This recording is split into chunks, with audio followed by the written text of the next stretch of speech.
Gamers, I am currently rendering a video whilst recording this one at the same time. And when I tell you, this room is turning into a sauna with the amount of heat my PC is currently putting out, it is unreal. It's only it's a tiny little box room. Like what you see here is how big the room is. It doesn't extend over that way or anything. There is just door. It is so hot in here. It's disgusting. You may also notice same t-shirt, pajama t-shirt as yesterday. That is because I am actually going to touch grass over the next few days, and I am going away for a couple of days with Linda. So I have to pre-record a little bit. So today we're going to be playing a track, and I don't usually play first track releases, as you know. I like to let the track creators kind of explore their talents a little bit, make a couple of tracks, get the practice under their belt, and then play some of the ones that are of a higher quality later on. However, this is made by a very special man in the community, my community specifically. A man that you probably all know, needs no introduction. If any of you have been in any of my live streams, you will have seen a lovely Swedish man by the name of Godis in there. And he is so lovely that people have started referring to him as Gotis rather than Godis. And I 100% have to agree. He is absolutely lovely. Drops in every stream, drops smiley faces, checks how everyone's doing. I even ask how Linda's doing as well, lets us know what's going on in his life and what he's doing day to day. He is such a wholesome person, which is why I feel like I need to give him his flowers and play this track that he has made for us today. The pronunciation is probably going to be completely wrong. It is called Christian Dat and is a Swedish replica track. So I hope you enjoy this as I try and spin some laps and have some fun with it, and let's see how it goes. So whilst this is a replica track, I've noticed it's giving almost like a GP kind of vibe with the, I guess, scaffolding kind of stuff you'd call it, behind the start gate over there on the far right. Got the old Monster Energy finish line jump here as well. And having never seen this place in real life, as far as a replica goes, I cannot speak on it in that regards. But what I can do is certainly try and have fun on it in MX Bikes. You might find a couple more cuts than usual throughout this video. That is because I just keep having to clear my throat. I've just finished absolutely demolishing a large amount of chicken wraps, and it was so good. Linda's been very, very good recently. She's been chefing up a storm, and it was absolutely lovely. Also, just notice I have no HUD on because I was just taking a screenshot for what was probably yesterday's video that you saw, which was riding that KX 252 stroke around Red Lion Valley. Let me fix that real quick. There we go, good to go. So you will notice that as this is a replica track as well, it's... I always say certain tracks in this game, if they're replicas, some work well and some don't.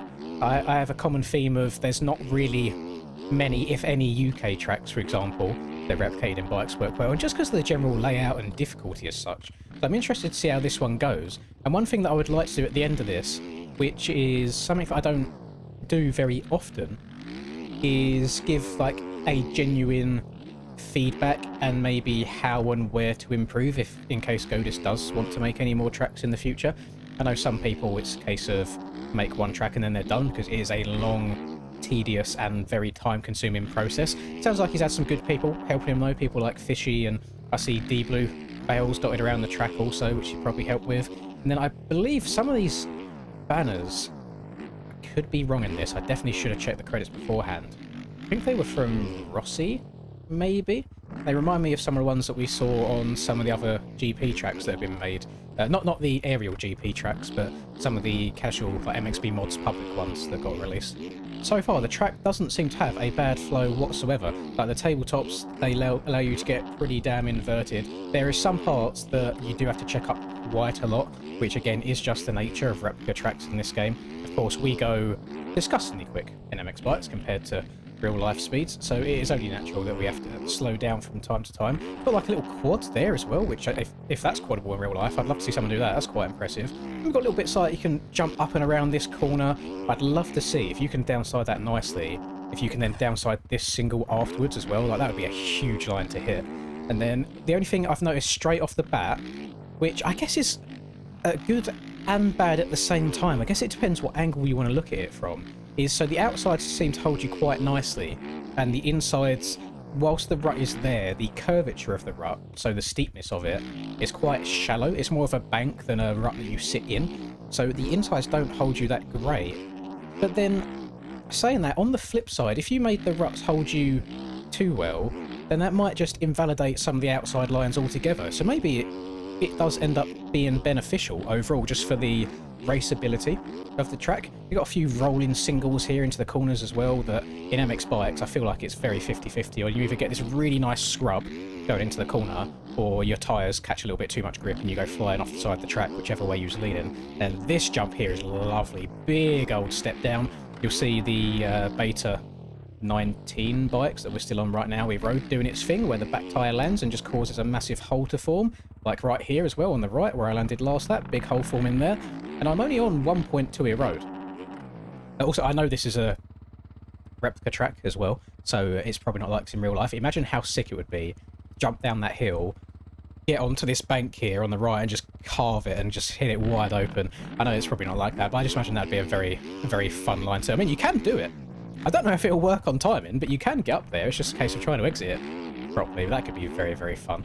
And I know when I was trying to make my Riverside MX track, which was the first track that I ever released, which looking back on it now, I think it's absolutely booty cheeks. Like, I thought it was great when I made it, and then looking back now, it's like, this is just so amateur, it's unreal, so many mistakes in it. I remember making the base of the real track first and thinking, this is just bloody boring. There's just like, there's so much flat ground and straights, and I had to go and add in so many jumps that aren't there in real life, or at least they weren't there in real life. The track is no longer in existence. The track is shut down now. But I find a lot of that happens a lot of time in this game, which is why when we do the aerial races, for example, I think the tracks, whilst we want them to be one-to-one scaled, I think they are upscaled slightly to accommodate the game's physics a little bit better, because the rider and bike in this game are weird. It's like the rider feels quite small, but then the bikes also feel quite large in terms of a one-to-one scaling. So if, for example, you take 3D track scans and you then import that into MX bikes, if you was to do purely one-to-one, a lot of the time everything feels absolutely tiny, and that's just because the in-game scaling is quite big. So a lot of people do have to upscale by like 20-25% like that to make it feel a little bit more normal. But this one feels absolutely fine. I don't know the lengths of which Godis went to replicate this in terms of if he went on like Google and got height map data for the elevation changes and things, or if he's done this all by hand, you know, correct by raising and lowering stuff, whether it's Photoshop, Daedon, Leviter, GIMP, whatever he might use. But it feels like it's got a natural gradient to it, so it's not just you can see a really hand-drawn hill basically. It looks like it progressively rises and lowers in different parts. Backflip. No, did not have the rotation there. I told you in the intro the man drops like smiley faces and emojis all the time, and apparently in Swedish Godis does mean something like candy, something along those lines. So there we go, the man himself, he's got his own signature candy bar now, the Godis bar.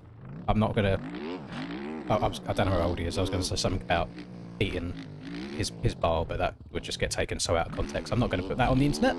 So in yesterday's video as well, pretty early on in it, I would say, basically just after the intro, I did ask if anybody would like to leave a comment basically naming this chap right here beside me. And because I'm recording this video and probably the next video on the same day, I won't have seen them comments yet, and I'm not going to be back home until about Thursday evening. So you guys do still have a lot of time to be commenting, and if you want to do it on this video, if you want to do it on the next video as well, leaving your thoughts on what the ducky should be called as our guest channel mascot moving forwards, then please do let me know. And if it catches on, I mean, I think it's pretty damn cool. I would love, maybe I'll get, I mean, Linda literally went to university to do art. So she's pretty handy when it comes to artsy stuff. I could get her to make like a t-shirt design with the old ducky as our mascot moving forwards once we've decided on a name as well. That could be quite cool. Adding to the range, so it's not just insert YouTuber's logo on t-shirt here. Go on, go on, go on. Back brake, tap it. No! Ah! I feel like that was probably as close as I was going to get. I downsided that turn-in jump really, really nicely there. Oh, that was so close. And you see on the landing what I'm on about with the eroded, right? And that's literally the reason that we're having to run about 0.05 in pro races at the moment, so it gradually builds up, so we don't have to just have these massive craters forming everywhere. One day, I think we'll get there. And the issue, a lot of it, I don't think it comes directly from the OEM team, although it started on these OEM bikes. I think a lot of it is how the game calculates the erode forming. So I think it needs to be a collaborative effort between development and OEM team at the same time. But as we know, the development on this game is leaves a little to be desired, let's say. So I doubt we'd see any massive changes in that regards anytime soon. Yeah, but look, I'm on lap 6 right now. If I go to right here on the track, you can see. So if I, that was the best way of me doing this. If I bring up my mouse, there's a hole here. So front wheel, back wheel here, front wheel, maybe back wheel here. And it's just weird. Like if I was to land in that spot there or this spot here multiple times in a row, it would get to the point where it would get too deep to land in, and if you did, your bike would basically just explode. Like, it's really, really sketchy. And in my mind, I could be faded for thinking this, but one erode should be the amount of erode that it feels like one bike going around a track. And I'm running 1.2 right now, and that looks like I've just landed a bloody jet on the track, for crying out loud. It's digging down so deep. Unless this is some of the softest soil known to mankind, but I don't think it's like, look at that one there! Oh my god, I swear I've only landed in that spot 2 laps in a row. There's a crater forming already, look at it! That's actually disgusting. Yeah, I'd like to see things like that improved for the future. It does hurt the erode that you can run in testing, and that's why it's quite hard to practice high erode tracks these days, because if you run a 30-minute aerial race on 0.05 erode, it does not equate to the same as a 30-minute 1 times erode in testing. For example, it's very, very difficult to replicate the online versus offline erode. So say you want to go and test in and just play by yourself to get better at something, you're actually quite limited. Your best bet is to just try and find populated servers and join them and race around in those, because it forms so much differently. Now, what I said about these inside ruts earlier on, about them not holding you too well, now that I've done a couple of laps and we are getting them embedded in a little bit with the erode, corners are actually developing quite nicely. So whilst we are getting the weird craters forming on the landings, that's not Godis's fault. That happens on every single track that I believe uses soft soil, which is what this track feels like. It feels like a soft soil traction. Doesn't feel like normal soil. It's not sand, because it's not making the weird sound that sand makes in your ears the entire time you're riding on it. But yeah, the erode in the corners is actually, I would say, making the corners better, which doesn't happen too often, that corners get quicker with the road, but it's doing it around here. And I think for a first track, you really can't hate on it as well, and he's done a pretty damn good job. I don't know if he's going to make any more tracks in the future. If he doesn't, then one and done is absolutely fine by me. He's done a pretty damn good job for a first go at it. And again, I don't do first tracks very often. I know some people might not find it the most entertaining thing in the world. Some of you might not go out of your way to download it and give it a go, but since this is on the Lin's channel, and Godis is such a big part of the Lin's channel and the community, I feel like it's only fair if I try and give him any sort of love back that he shows me on literally a weekly basis. So thank you, Godis, for being you and being very, very lovely. And I feel like I am still yet to come across a Swedish person I was going to say in all of MX Bikes community, I was going to say in my community, because obviously I haven't spoken to all of them, I'm still yet to come across a Swede that is not a nice person. I don't know what you guys got in the water over there. Your women are beautiful. You've all got great hair genetics, which I'm very jealous of course. You've got good-looking golf courses as well, by the looks of it. And just, I'm very, very jealous. It seems like it's a whole lot better than the UK. So to all of my Swedish viewers, not even Swedish as well, actually, to all of my, what's the word? It's not, Nordic's not the right word. I may or may not have just had to do a quick Google search. To all of my Scandinavian viewers, you are very, very lovely people, and thank you so much for being here. And that extends to all of you as well, by the way. Don't think I'm discriminating. I know that people come from all walks of life to watch these videos, and it really does mean the most that you take the time out of your day to watch and support myself and this channel. So thank you very much. I hope you've enjoyed this one. It might be a little bit shorter once I've edited out all of the little breaks and the coughs and such, trying to get those wraps back up, but I appreciate it nonetheless. If you enjoyed, please do drop a like, subscribe to the channel if you are new and want to see some more. It's very much appreciated, and I hope you have a lovely rest of the day, whatever you're up to. I will catch all of you in the next video.